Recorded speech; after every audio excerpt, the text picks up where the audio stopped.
বাংলাদেশে নির্বাচন কেমন হবে এ বিষয়ে প্রতিবেশী দেশগুলোর কোনো উপদেশ প্রয়োজন নেই বলে মন্তব্য করেছেন পররাষ্ট্র উপদেষ্টা মোহাম্মদ তৌহিদ হোসেন। ভারতকে উদ্দেশ্য করে তিনি বলেন, বাংলাদেশের নির্বাচনী প্রক্রিয়া নিয়ে দেয়া নসিহত অন্তর্বর্তী সরকারের কাছে গ্রহণযোগ্য নয়। বুধবার পররাষ্ট্র মন্ত্রণালয়ে সাংবাদিকদের সঙ্গে আলাপকালে এসব কথা বলেন তিনি।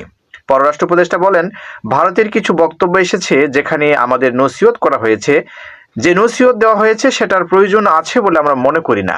বাংলাদেশে নির্বাচন কেমন হবে তা নিয়ে আমরা প্রতিবেশীর উপদেশ চাই না।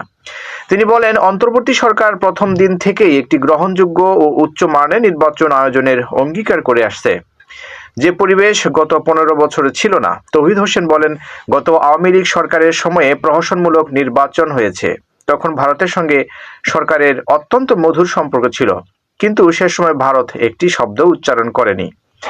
এখন যখন আমরা একটি ভালো নির্বাচনের দিকে যাচ্ছি, তখন নসিহত দেওয়া হচ্ছে যা সম্পূর্ণ অগ্রহণযোগ্য। তিনি আরো বলেন, এই মুহূর্তে আমাদের উপদেশের প্রয়োজন নেই। আমরা জানি কি করতে হবে।